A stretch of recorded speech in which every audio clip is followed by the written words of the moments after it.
Ready? Yes, sir. Yeah. Here come your brother. A product of the Marcus Garvey days. Yeah, my man.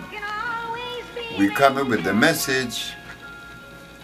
You see, the message has not been expanded on, and it gives me the most delightful feeling to come to you for the first time in my lecturing journey of 47 years. I'm coming to Jamaica to share with you that which need to be touched upon, and we all should know your brother is coming home. All right? So get ready and share with you a message from the ancestors, the alkali world. Yeah, we're gonna electrify the community. Our next story is about hope and hopelessness. AIDS has almost become a synonym for death. The disease has no cure and few treatments. Some blame the federal government for not responding to the epidemic fast enough. Others point to standard medical practice, which so far has little to offer. The stage is set. People are frightened, and every quack out there knows it. As the AIDS epidemic grows, so does the network of AIDS fraud.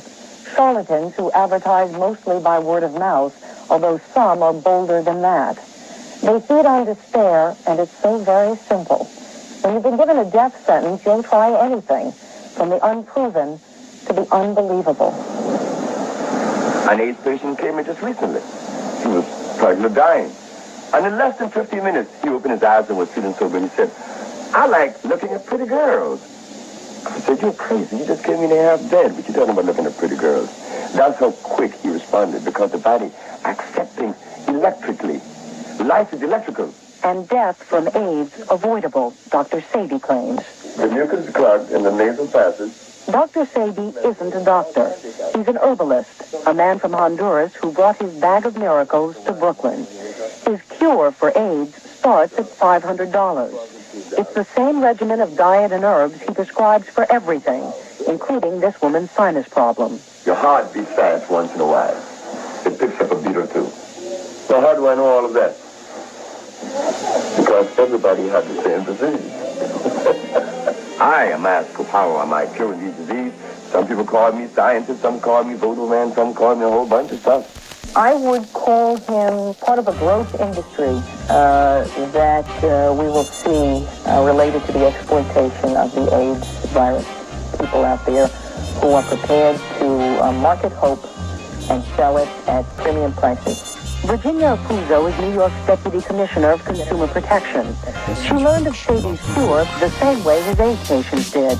She read his ad in the newspaper. When you advertise that you can do something that you can't do, and then you start $1,300 for it, we call that consumer fraud. Sebi says he's cured 7 people with AIDS.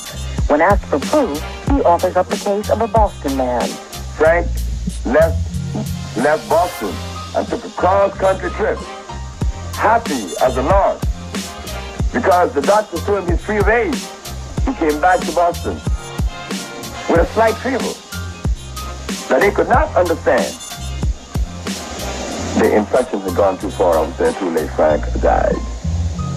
But the doctors in Boston told me, he didn't die with AIDS.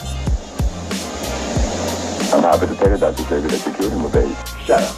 He said, okay, I quit my job and I'm curing the disease. Now what? I came to you.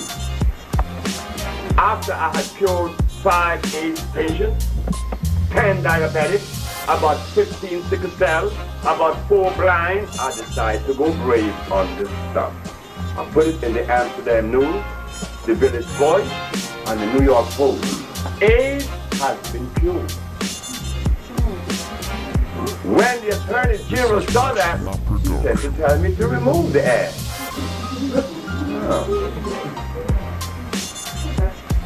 I sent back and asked the man, why should I remove the ad? He got very angry and sent me to the Consumers Affairs to see another white man named Mr. Fitzgerald. He said, well, are you the author of this ad that claims that AIDS has been cured? I said, yes. I want you to remove it. He said, why did I always hear people telling me to do things and yet not giving me a reason? So I said, sir, why should I remove the ad? He said, because I said so. I said, oh boy, we have a little problem. Small little problem, sir. He said, what is the problem? The problem is that the only person in the universe, and that's including the Virgin Mary, to tell me to do something I was doing, it's not the Virgin Mary nor you. It happens to be my mama. See, when my mama tells me to do something, I'm not going to question her. But if the Virgin Mary or you tell me to do something, I'm going to ask you why. Why do I have to remove the ad? He said, because I said so. I said, well, the ad stayed in the paper. I went to my office. Very night. It was a Monday night. I got a call on 8 o'clock, right around this time. I see you haven't removed the ad. I said, I have a sneaking feeling that you're going to tell me where I should remove it. She said, I'll see you in hell. The next day, I was arrested. Practicing medicine without a license. This is selling products not approved by the FDA. And claiming to cure AIDS and other diseases, which is a fraudulent story. Michael. Well, that's right, Harold. He's an immigrant from Honduras who never went to school, college, or medical school. Yet the man known as Dr. Sebi claims to have found the cure for several life-threatening diseases, including AIDS.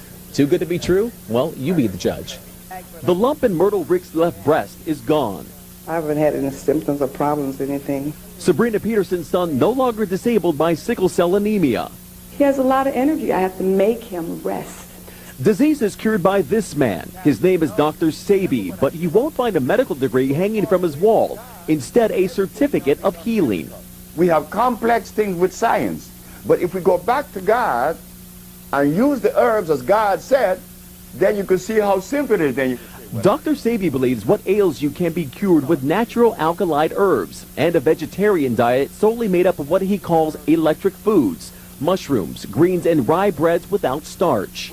Hippocrates established the principle of medical science by using herbs to cure diseases, then why the physician using the chemicals? 40 years ago, a doctor in Mexico cured Sebi of diabetes, asthma, and obesity with the very same herbs and diet he dispenses to all of his patients, whether they're suffering from lack of energy or full-blown AIDS. That package is an intracellular chelation. I'm removing plaque from the system. I'm removing inflammation. That is the base for all disease. And according to a medical affidavit provided by Dr. Sebi, it's working. It shows a patient diagnosed with HIV in November of 1993 was cured 2 months later. Thousands of patients worldwide swear by his methods and natural herbal medicine. Well, it certainly sounds like you know what you're talking about.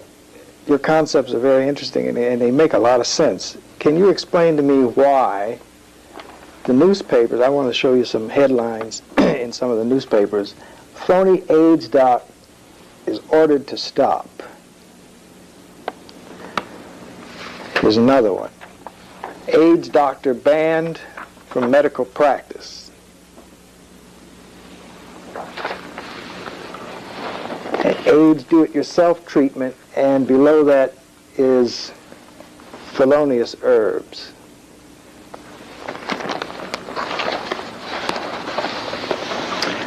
A herbalist who claims to cure AIDS is nabbed. He calls arrest racist and a smear campaign.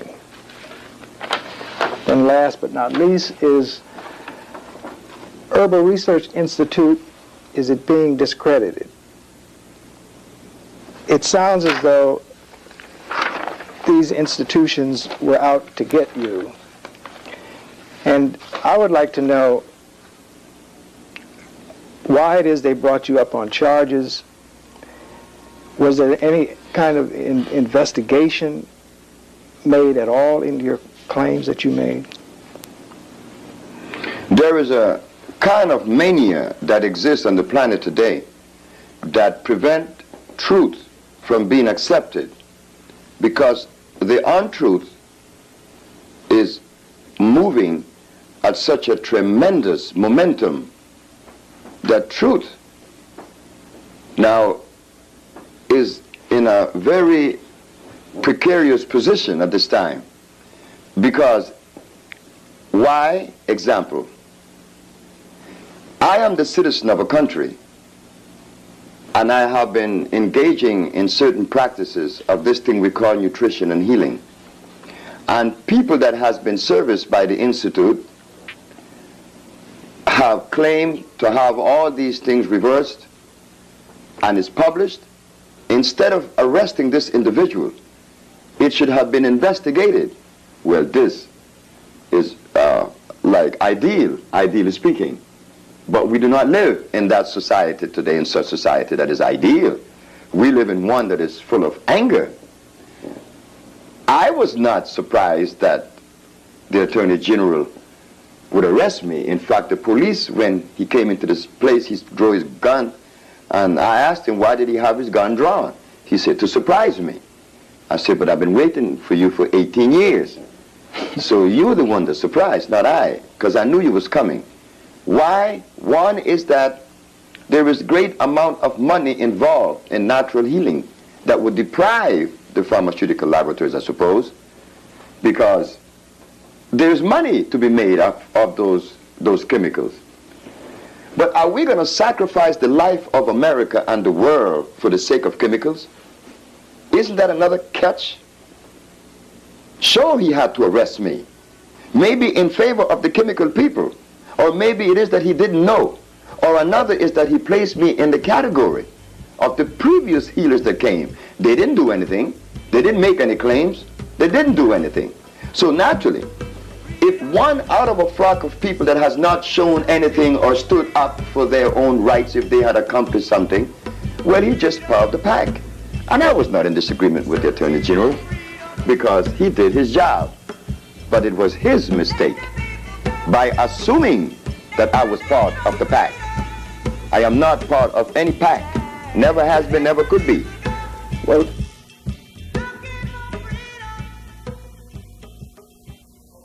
good afternoon and welcome to Ramona's Roundtable. I'm your host, Ramona Rachel Gittins, and this is an episode brought to you by Link. I've heard about Dr. Sebi for many years, and he's sort of a legend that I haven't really been able to sort of get to. I haven't really understood a lot of his philosophy. A lot of it is because I haven't heard much of it one-on-one. So this is actually an honor for me today, and I'm glad that everyone who's listening to this is able to join us. And this looks like it's going to be a two-part conversation, and it looks like it's also going to be very, very interesting. So please join me in welcoming Dr. Sebi. thank you. Thank you. Thank you for being here. Thank you so very much. I would like to let you start by sort of telling us your story from the beginning. I'm interested sort of in where you are now because I've heard a lot about you over the years, but sort of starting from the beginning, and you could just maybe before you do that, for people who don't know, you give an introduction and sort of an overview. Thank you. Quick. I was born in Spanish Honduras in the year of 1933. I was born in a small village named Milanga. The boy grew up, never going to school, whether kindergarten, high school, grade school, or whatever. Became a merchant seaman. But by the time he became a merchant seaman, he was very deadly ill. He had diabetes. He had asthma from birth. He was impotent at 28. And at 30, he had diabetes, asthma, obesity, and insanity. And with the help of Mexican people, I was cured. I decided to enter the field of natural medicine.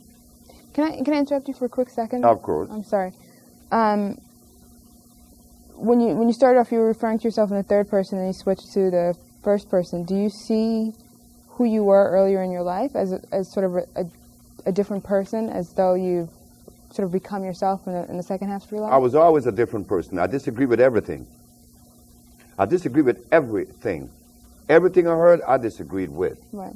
And I was 14 years of age when I said that I was going to work. I was working since I was 11 because my grandmother raised me. And she was my responsibility to take care of paying the rent, buying her clothes, buying the food. So, but I was tall and I was very, I suppose, sensible.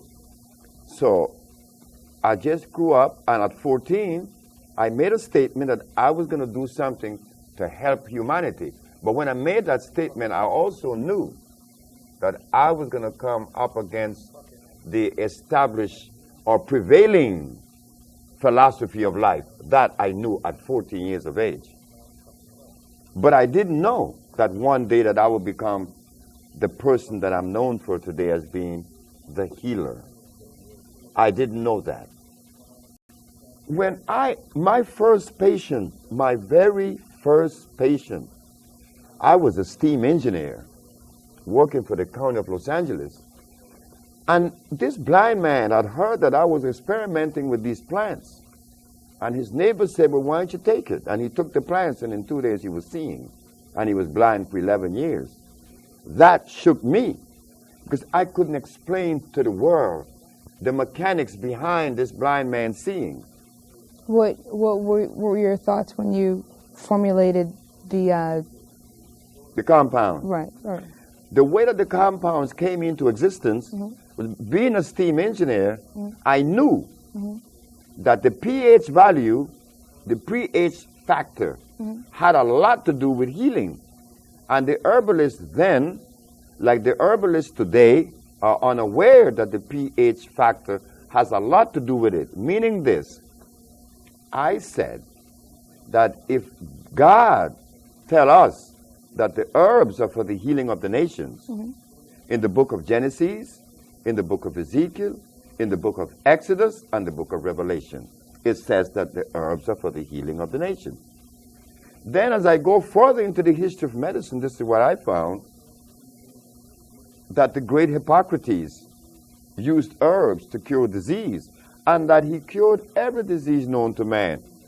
This man was curing every disease in Greece 365 years before Christ was even born. So when people tell us that only Jesus heals, you remind them that Hippocrates was here long before he was born, 300 years. So I said, if Jesus cured with herbs, Hippocrates cured with herbs, and God said the herbs, then what's up? Why aren't we curing with herbs today? So I said, one day when I went to work, my wife and I was talking all night. We were engaged in this conversation about these herbs.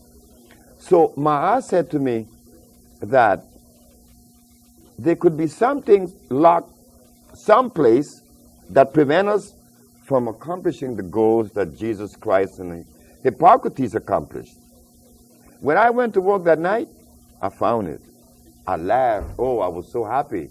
I was extremely happy because I said, it is required of us to maintain the pH at 6.9. At 7, which is the neutral zone, pH of 7 is neutral. And if it is slightly on the acid side, it's 6.9. And the reason why we maintain the pH at 6.9 is to keep the tubes of the boiler clean, that there will be no life form in there. But if the pH is 7.1, oh, now you're going to experience life.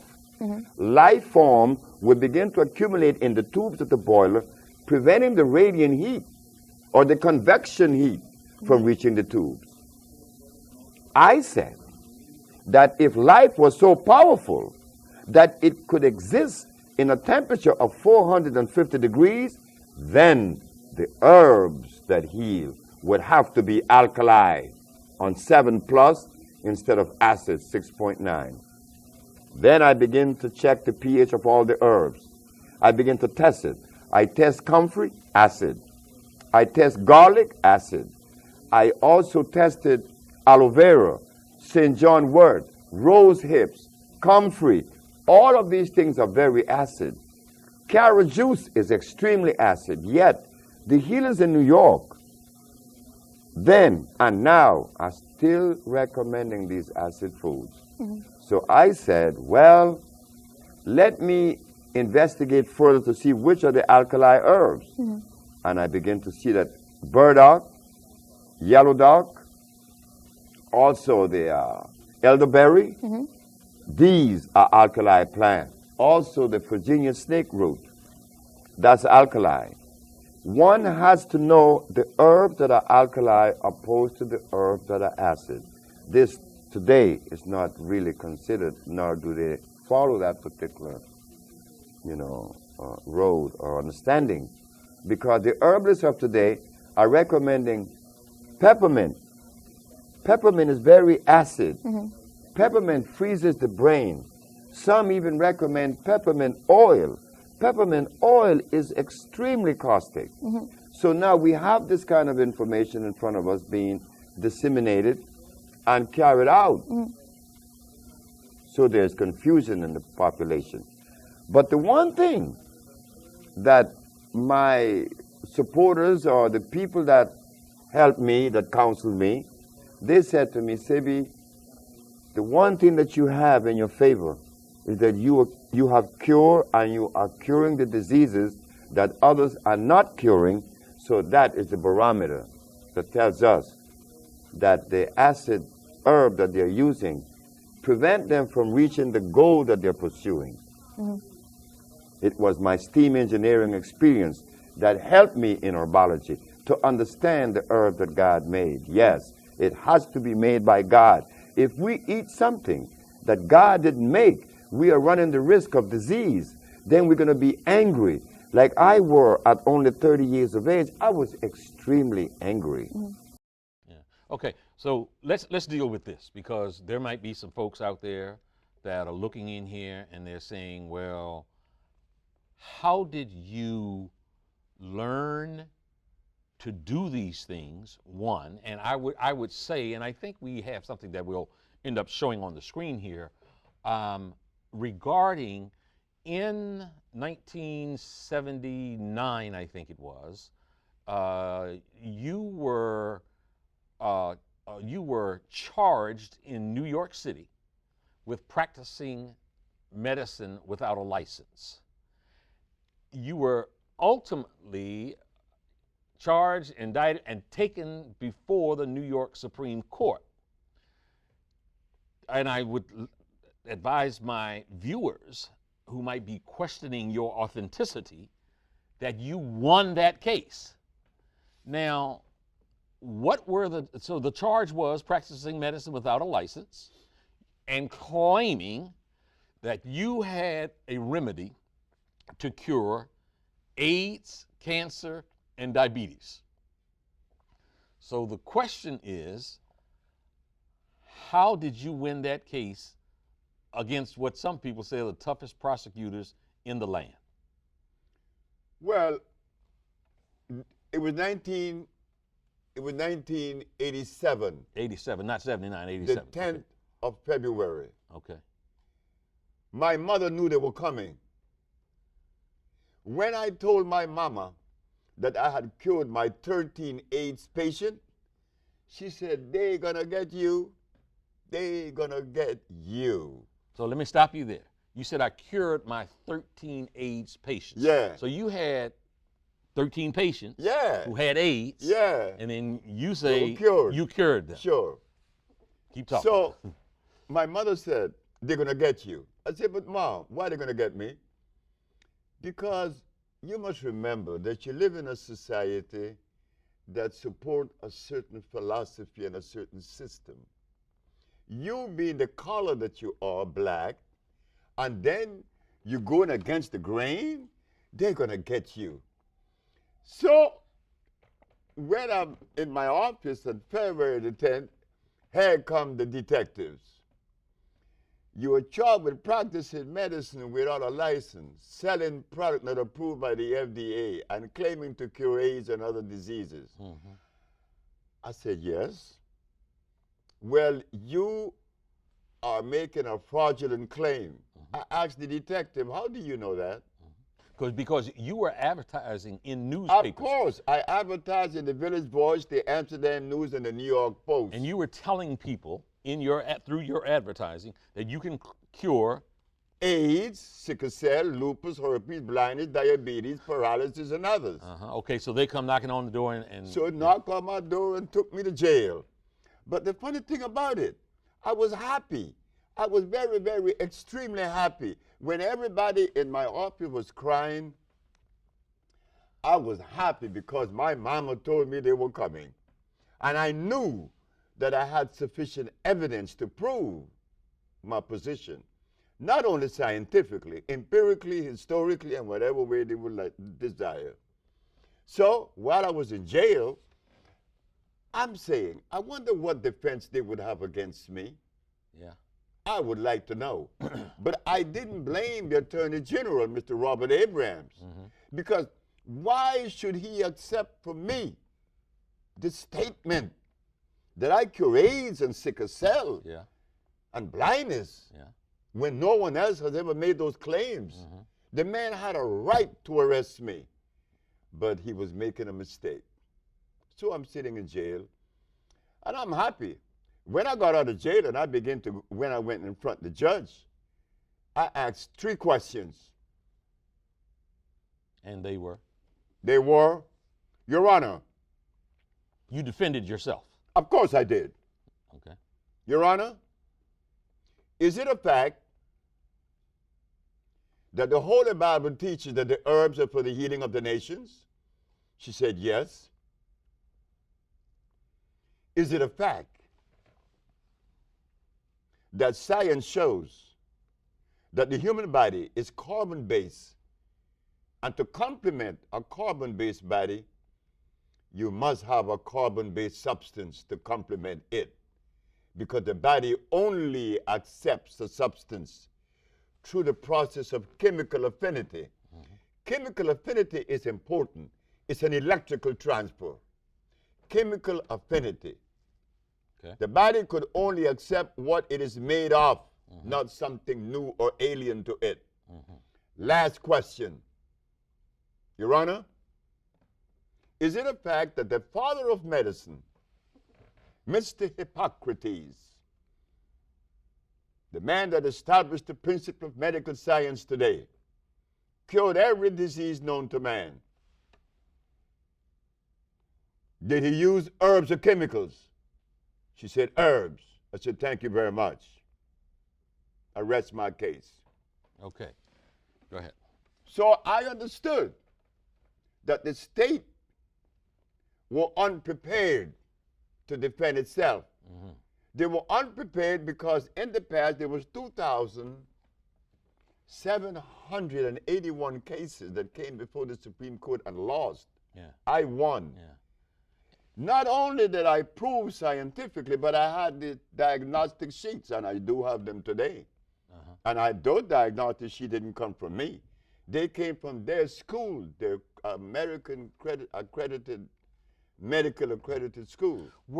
Did I read it correctly where there was some requirement for you to actually bring patients, a patient into court from each of those maladies, and that you brought multiple patients in court who, one, testified themselves, and that you had medical records, one showing that they were victims of the disease, and then showing that it had been cured by one doctor, and then a second doctor verifying what the first doctor had said? Yes.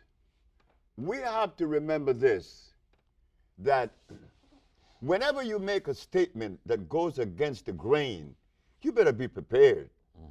You better be prepared. The judge said that I had to bring one of every patient that I had cured, and there was one that said others.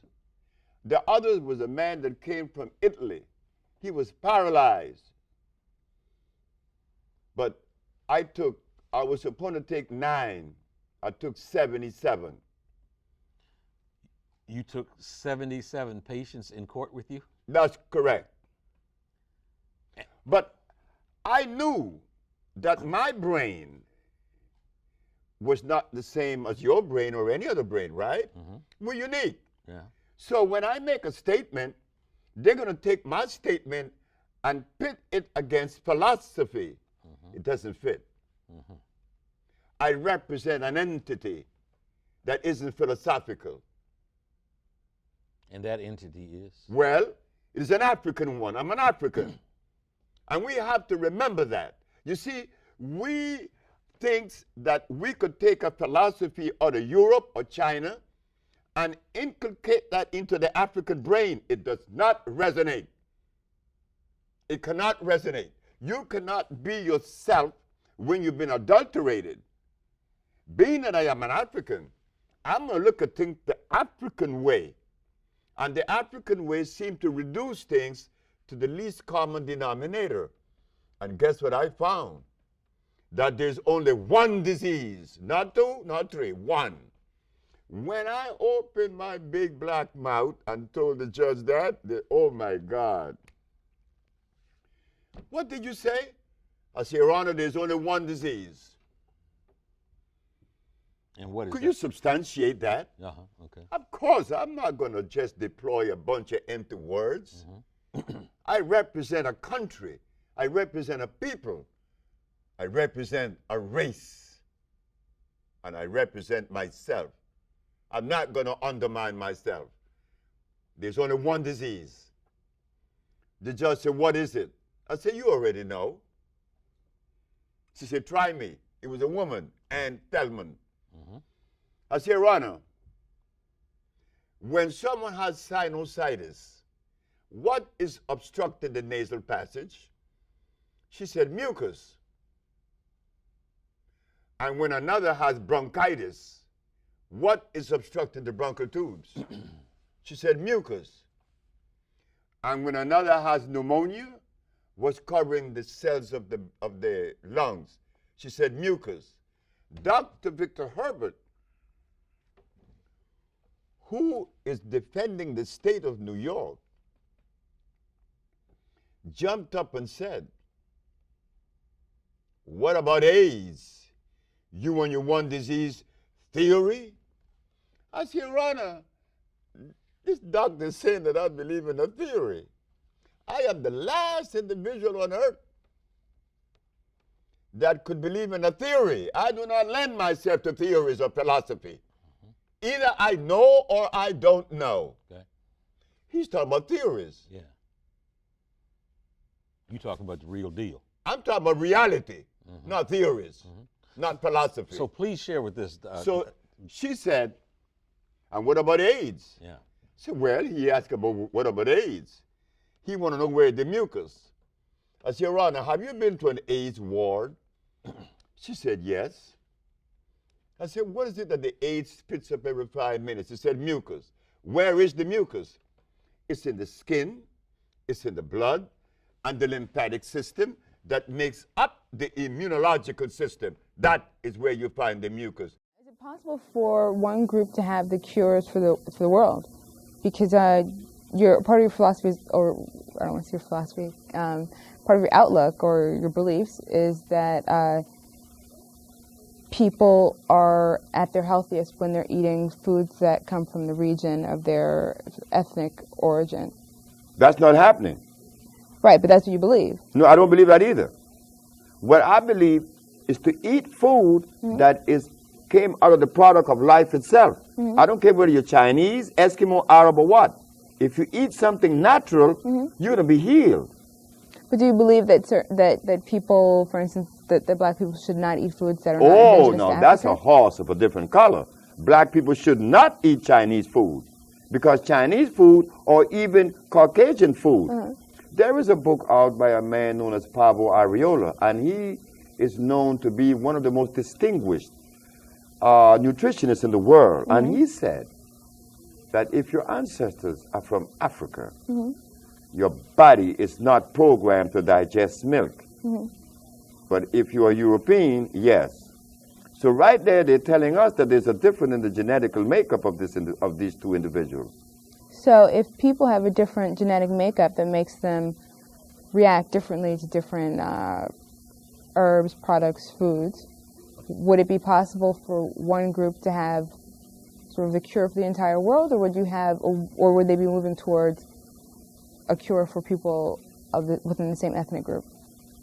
Well, it should be like that, I suppose, but our experience shows us that it crosses all lines. That it crosses all boundaries. Mm-hmm. See, Mars have me doing things every morning like this. That's sea moss, okay? Sea moss have me falling on my knees every morning to check them. And if they hurt, then something is wrong. Sea moss is alive. Corella isn't natural. It's not natural. Sea moss is natural. Sea moss has potassium iodide and potassium bromide. It has natural silica. That's why my bones, I could fall on my knees, because sea moss is the best thing yet. Look, in fact, Ralph, the brother worked with me and Mr. G, he make a sea moss, man, the best I ever had. Because people come to us. There was once upon a time when there were more white people coming to us. Mm-hmm. Chinese come to us. Japanese, I just said that Matun just killed a woman in Japan of lung cancer, and she never seen the woman. They called from Japan and told Matun, like Annette, have cured many, Matun have cured many, so it's Tatanisha. And they have never seen these people. She sent them the compound to Japan, and she was cured. We sent compound to Europe, and they were cured. I have a letter from a psychiatric group in France who want me to go and lecture to them. Why? Because someone with schizophrenia was cured that they know about. So these compounds cured everyone, whether you're black, white, Chinese, or Eskimo, providing they are natural. But the substance that you're going to eat as a staple, yes, I agree with you. You are 100% right. It has to be something that is genetically consistent with you. Okay. No, I wasn't saying that, and I'm not saying that either, because I don't know it. It's something I'm asking you about. But you did. It was good. I've heard that you've said that. So yes, but it was correct. Okay. It's apropos. Okay.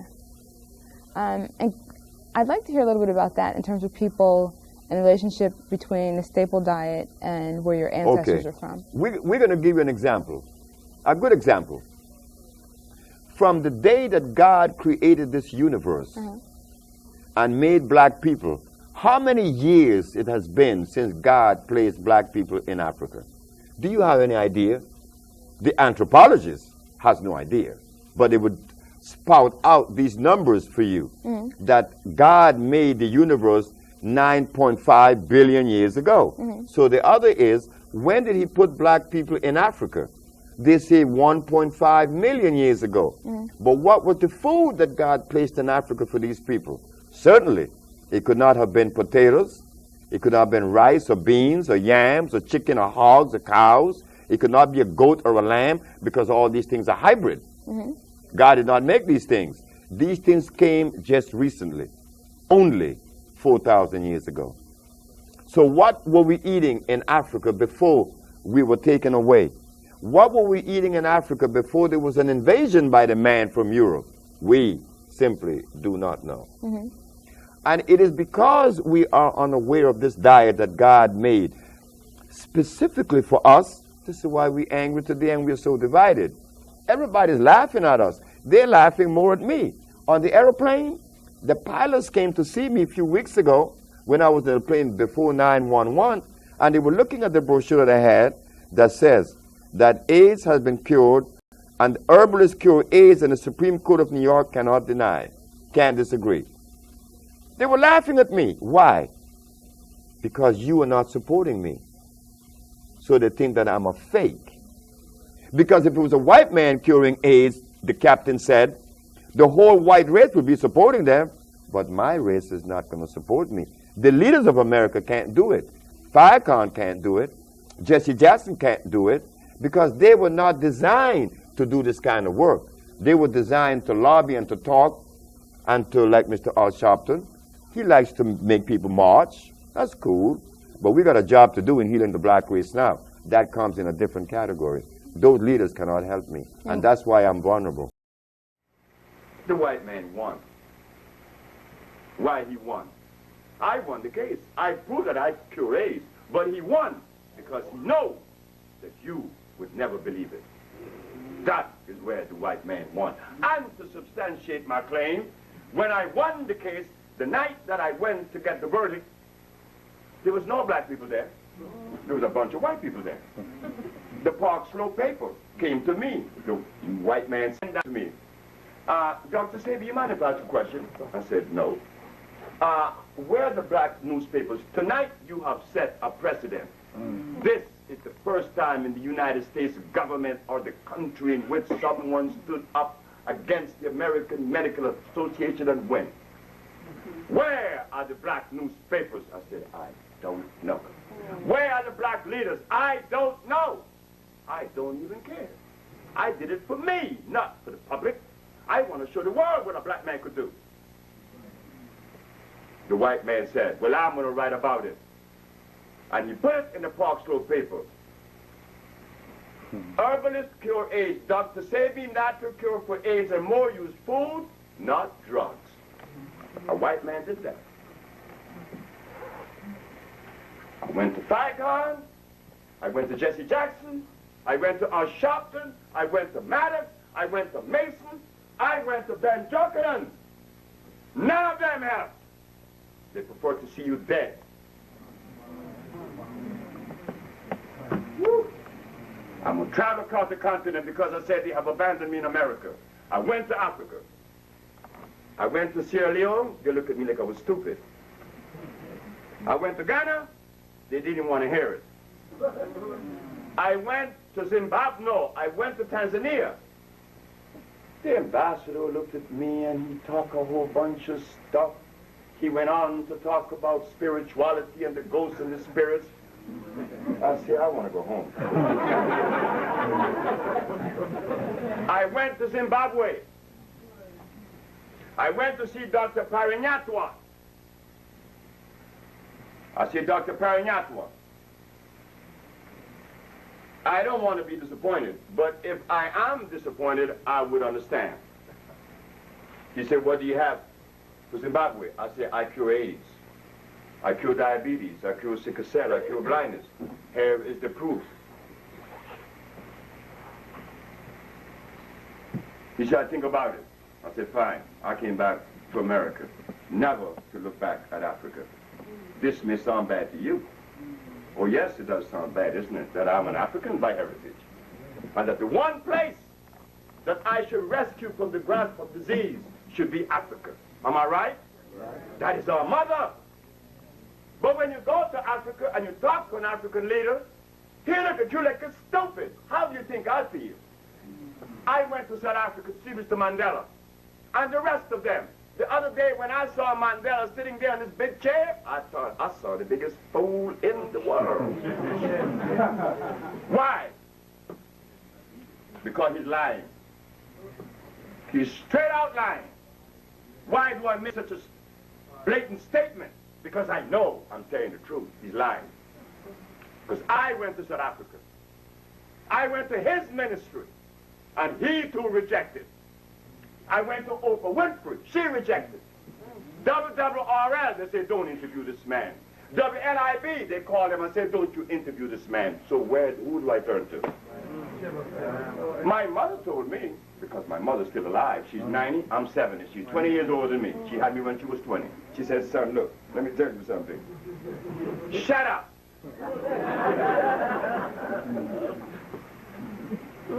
You told me 5 years ago that the black race had been drugged with glucose, and you want them to listen to you. You want black people to listen to you when they ate glucose and continue to do so. What is glucose? Glucose is a chemical that would change your thinking pattern. It intercepts and confounds the hypothalamus in your brain. That's what sugar does. That's what starch does. We see it in Africa. Right in Nigeria, you have Igbos, Hausa, and Yorubas. You think they get along?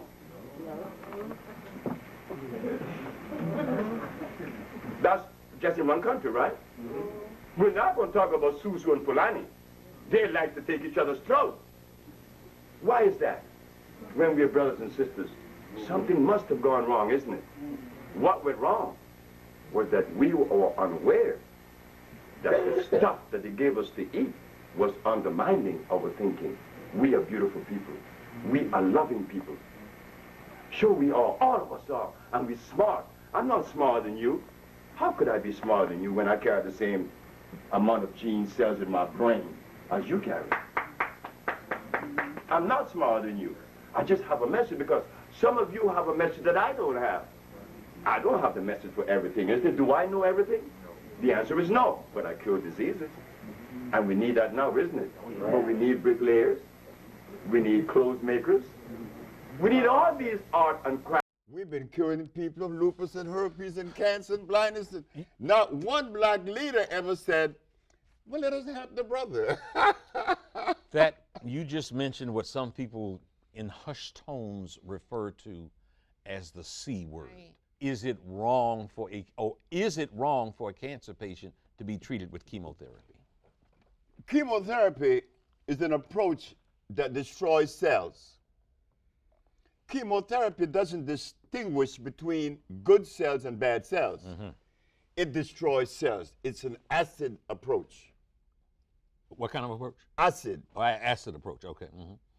My approach is an intracellular cleansing. What causes disease in the first place? An acid condition. Well, let us sweep it out. Let us find the plants that are consistent with cleansing. You see, we just begin to wake up. We just begin to realize that we are way in a deep deficit. What do you mean by that? Well, I mean that we have never spent time in analyzing or even trying to understand the difference in our genetic predisposition. We have never understood the science of biochemistry. All of the folks that have came to us, they came to us with history, bunch of history, a lot of religion, a lot of philosophy, but none of them came with a food that would help me to live as healthy as I possibly can. Look carefully. We're not going to make excuses no more. Mm-hmm. Because if we continue to make excuses, we're going to go deeper into the deficit. Mm-hmm. Just recently, a report came out that the Christian diet need to be examined, re-examined. Because in the Christian diet, you have people eating hog, potatoes, rice, and beans. But if we take this substance to a biochemist, he's not going to find any food in any of these substances. So why do we eat these things? Then we get sick. I always use that black woman in the jungle. For some reason, she keeps showing up. This black woman in the jungle keeps showing up as setting the standards and raising the bar. Tell me what you refer to when you say this black woman in the jungle. Oh, I mean, this woman was the woman that set the standards. This woman didn't die because of disease. She didn't have any hospitals in the jungle. She didn't have any doctors. She didn't have any medicine. That's why Hippocrates said that your medicine should be your food, or your food should be your medicine. Mm-hmm. Because the African people didn't have a doctor. Mm. They didn't need him. Because they didn't have any of the substance that would violate the biology of the individual.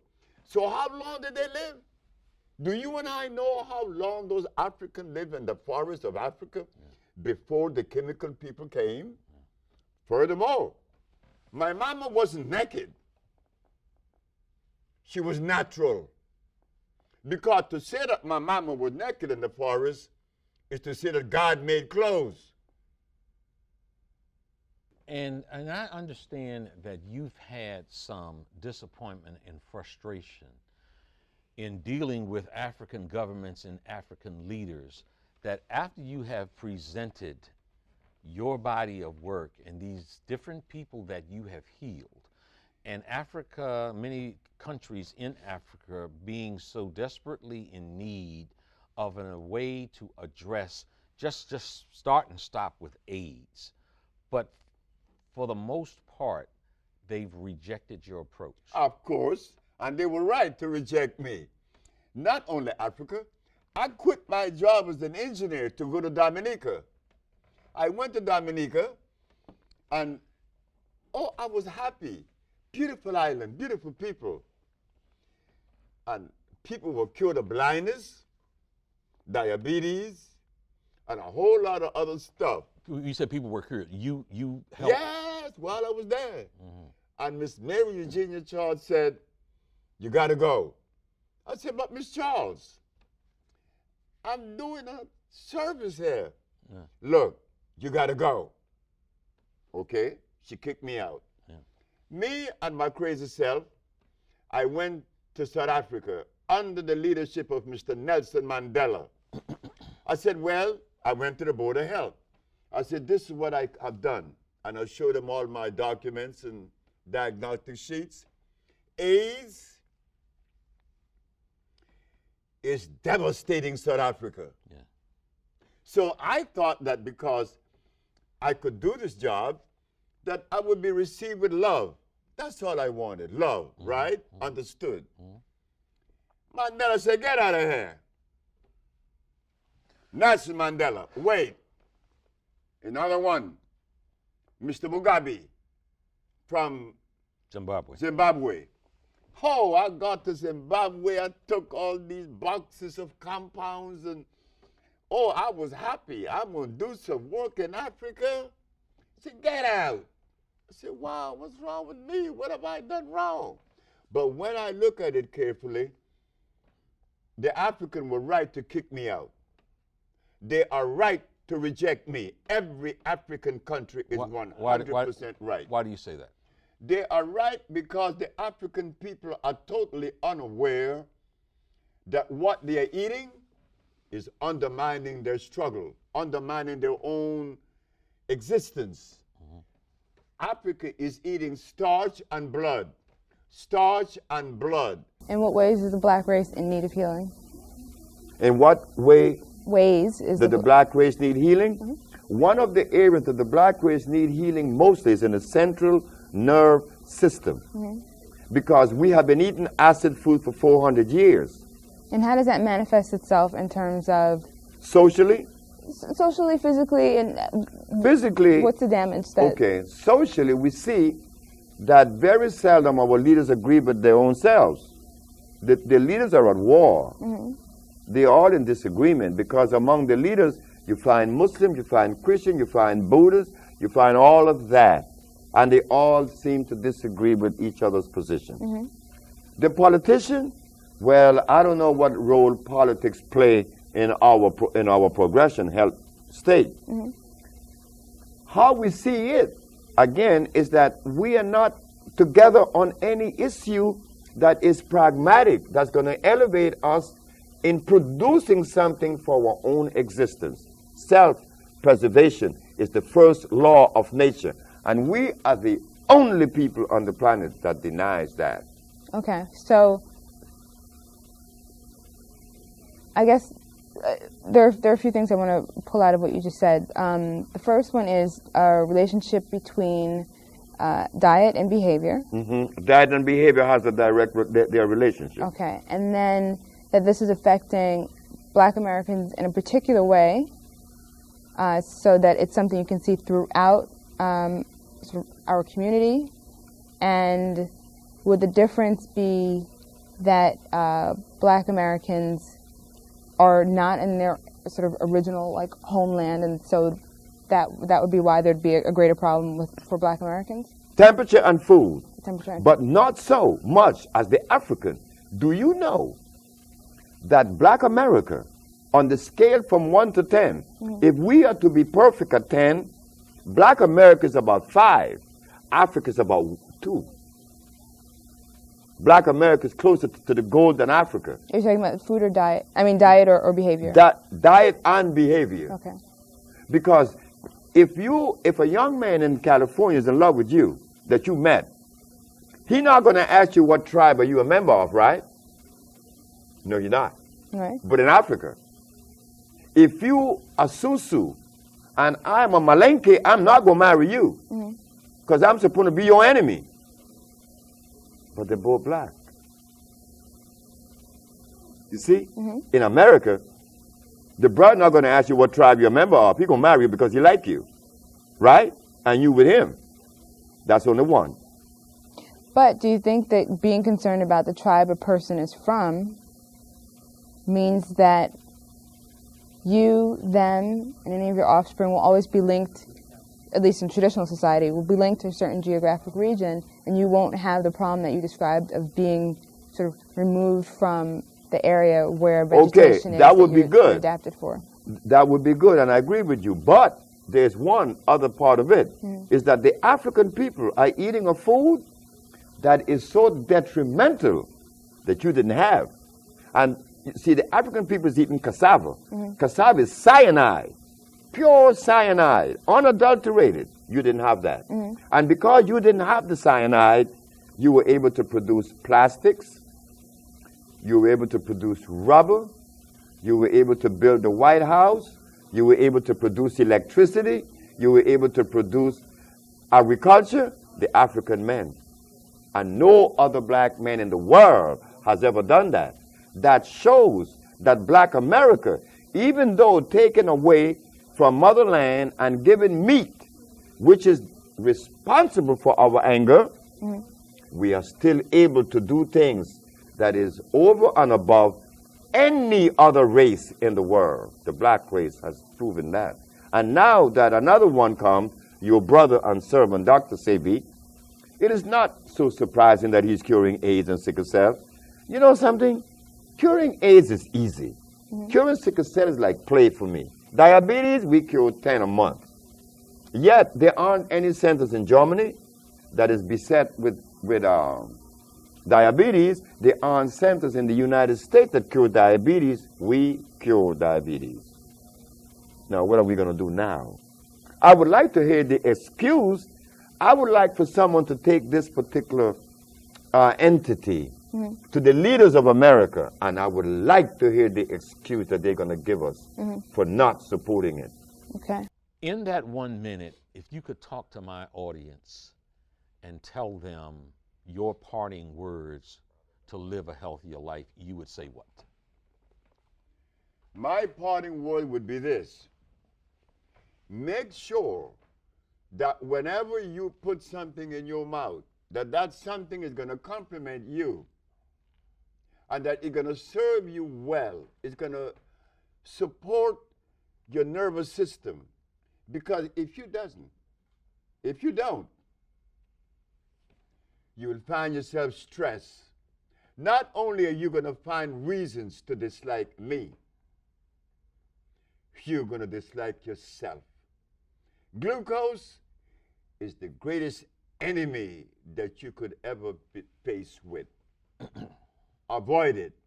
Because the one thing you want to do is to love. And that love should begin with you. Once you love you, you love the whole world. It's easy. It's delicious to love everybody and everything. There's no better note to end on. Dr. Sebi, thank you so much for joining us. Thank you for inviting me. Yeah. You find this. You find that we're going to put it into categories. We're going to draw a line and another line. We're going to put natural,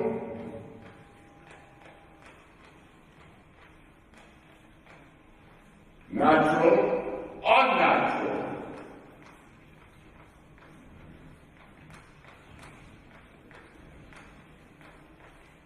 But there's another category over there. But we're not going to put it there yet. We have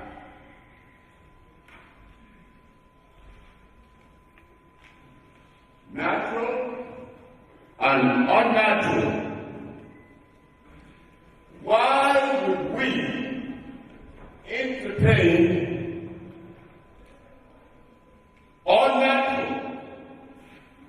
Why would there be? They would not be able to see it.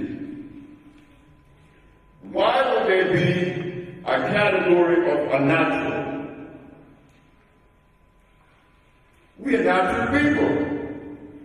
Why do something unnatural? So under natural, we're going to put burnout.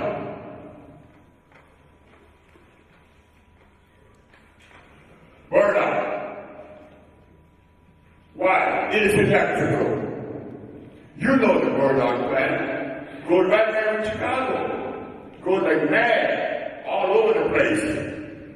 It has energy. Iron is electrical.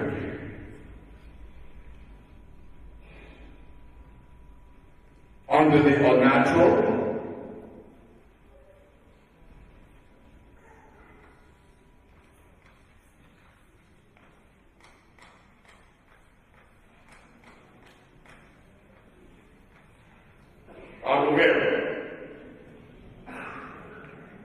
what is the difference? You see, the natural plant is made by God or nature. The unnatural plant is made by man. So therefore, there has to be a difference here. The difference is when you select from this category the unnatural state, you are introducing acid to somebody's body. You're not being truthful. Either because we are unaware, we were not helped by those who were supposed to help us, taught by the Spirit.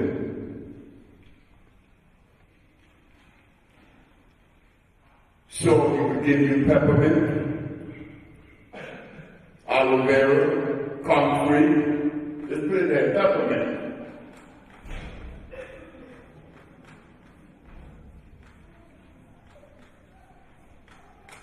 But they gave you that. You go right now, go to Washington, D.C., go in Chicago.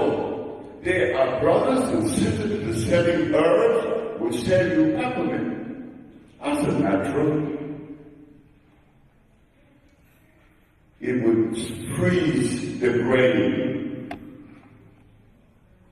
It's like giving someone sugar.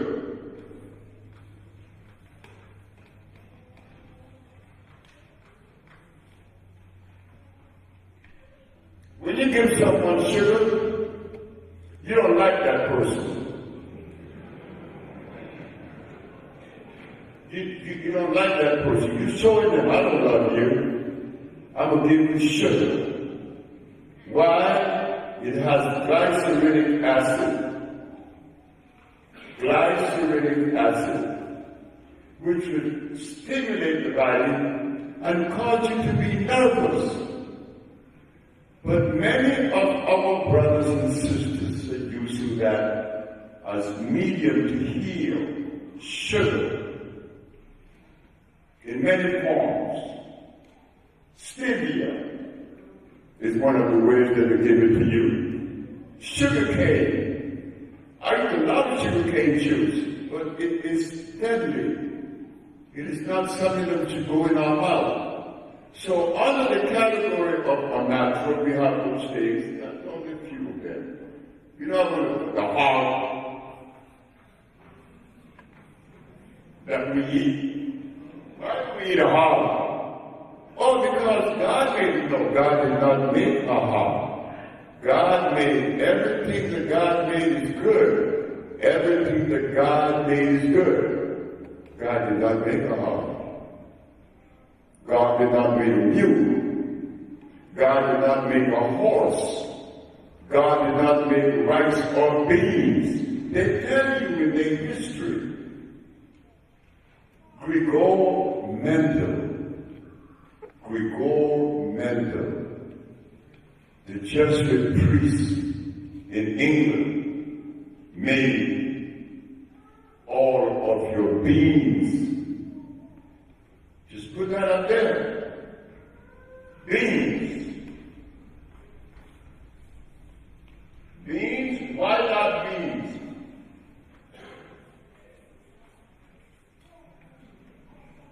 There's starch there. All of these things have starch. That's the one thing that they have in common. Everything that man made must necessarily have starch. Starch is the binder. Starch is carbonic acid, but yet we eat it as a food. So when I tell you that I don't like my neighbor, something wrong with me. Something wrong with me. Like I were when I didn't like marrying my third wife. I want to kill her. And I wasn't joking. But prior to that, I want to kill myself. In 1963, the nigga was crazy. And I wound up in an estate asylum in New York. In New Jersey, 1961. Why was I in an estate asylum with schizophrenia and paranoia? Because I was consuming all this stuff. But I didn't have anyone to really help me, because everybody was telling me, you need your beans for what? Protein. Protein. Now what is that? We don't know, but we use these words, protein. Why? Because there was a mineral that was missing in our diet, and is missing in all of our diet today. They call it iron. So,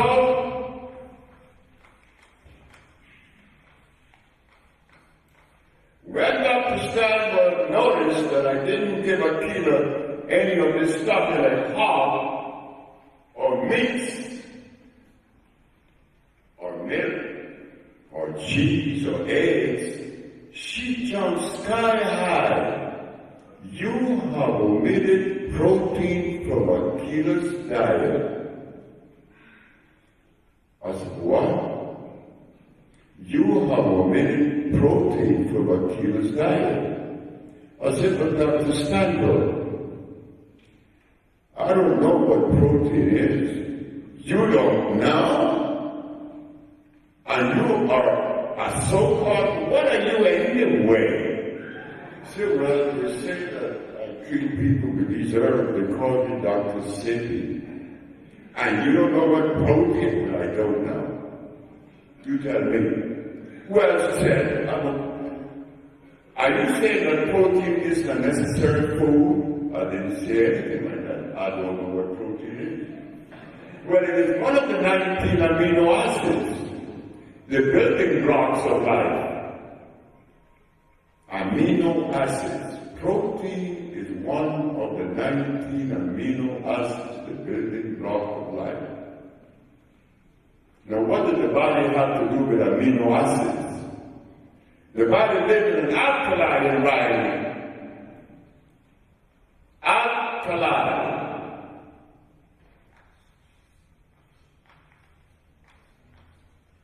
Alkaline.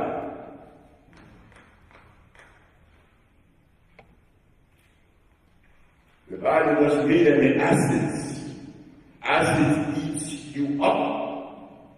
Alkalinity preserves you. It's electrical. You will never find a battery saying acid battery. It's alkaline. It has life. I said, well, Dr. Steinberg,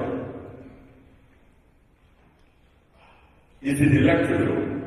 Is protein electrical? I don't know. I said, you don't know.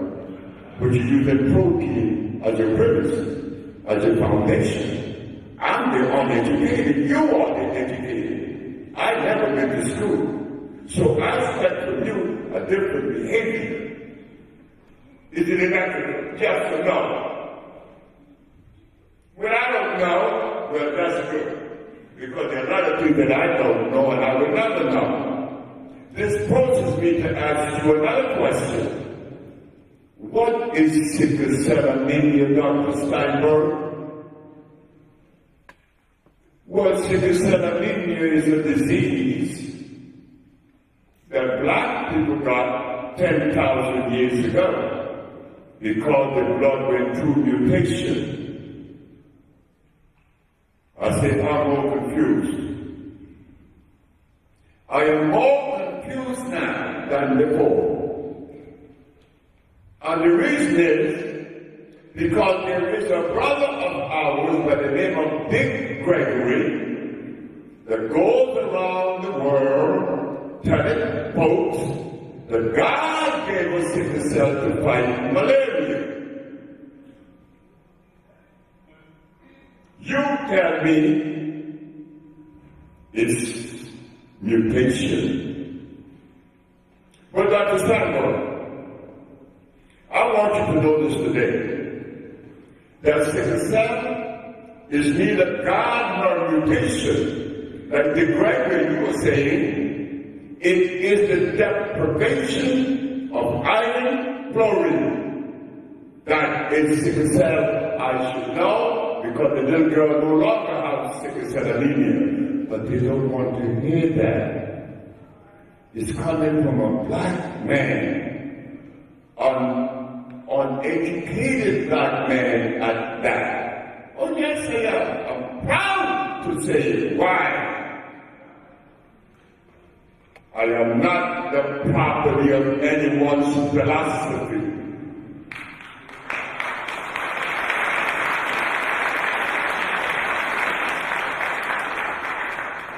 I am the product of my mama and my grandmama.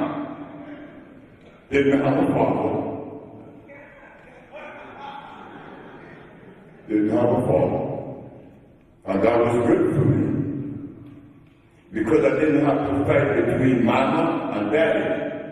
Mama and daddy to see which one is right. All I had was mama. And come to find out, it was to be the very vehicle and the way that I was supposed to reach today, this goal in front of you. And I hope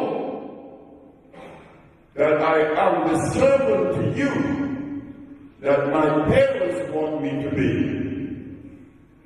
So make no mistake that today I am not in front of you condescending, because I need you more than you need me.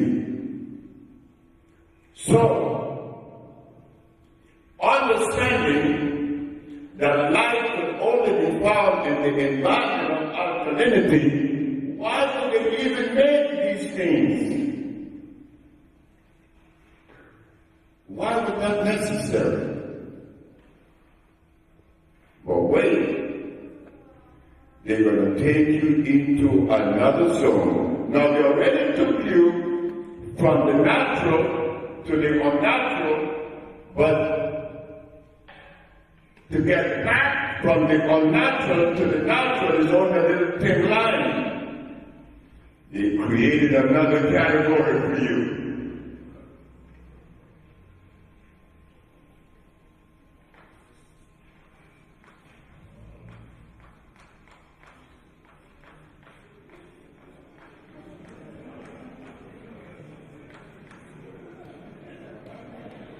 Supernatural.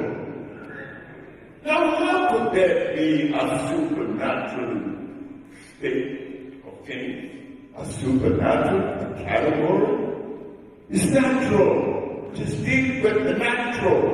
No, they will take you into the unnatural and give you some carrot juice and some beans and some pineapple. No, they weren't true with us. They took us into the supernatural. You're not going to get away. What you mean? You got to be eating your children. Could you imagine this? Wait for a moment here. Whenever an institution asks the people to eat a food that they know is hurting you, is that love? Is that love? When I know the truth.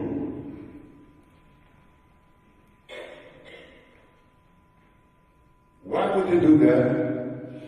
Look, I was down in Mexico, a place named Cuautla.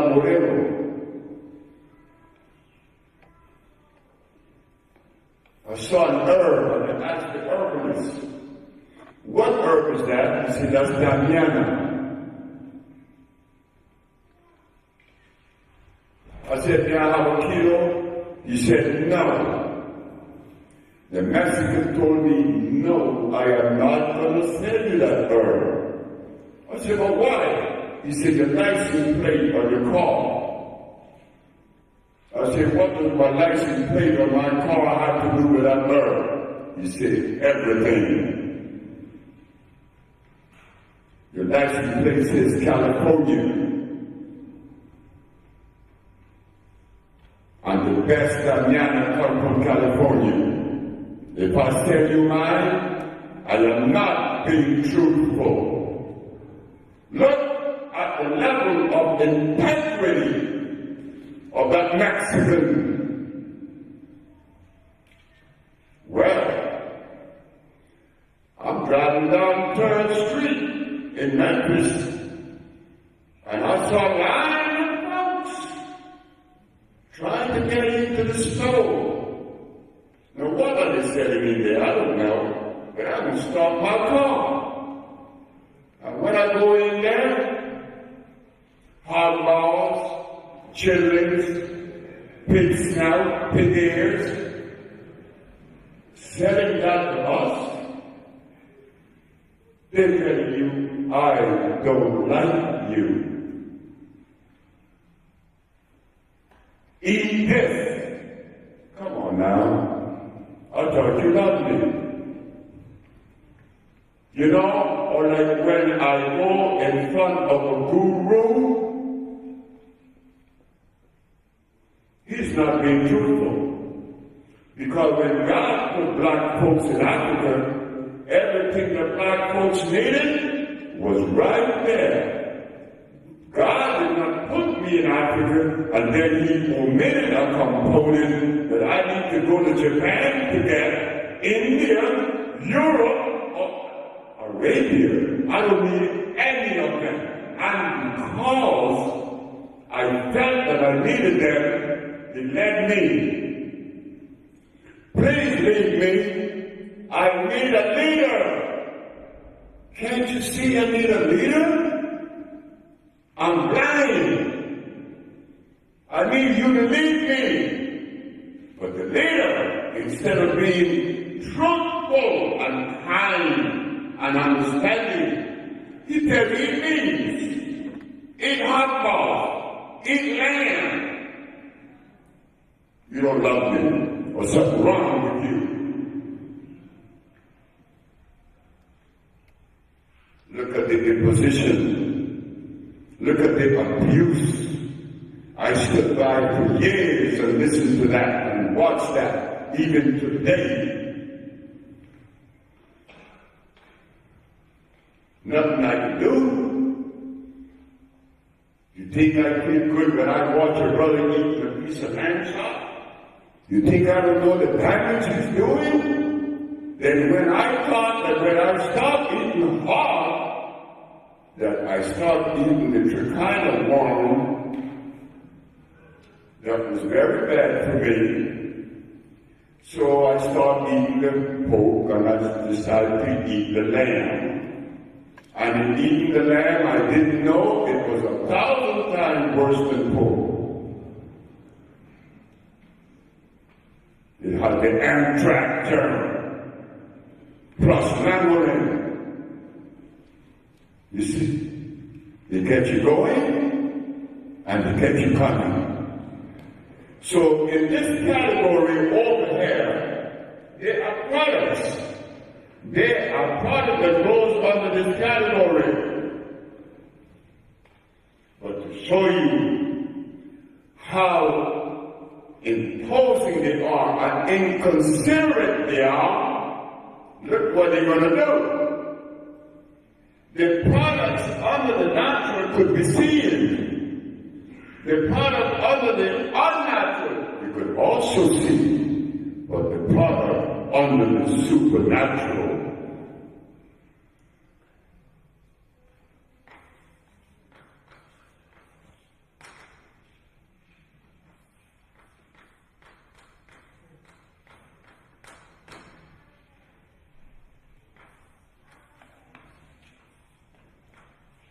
you cannot see it.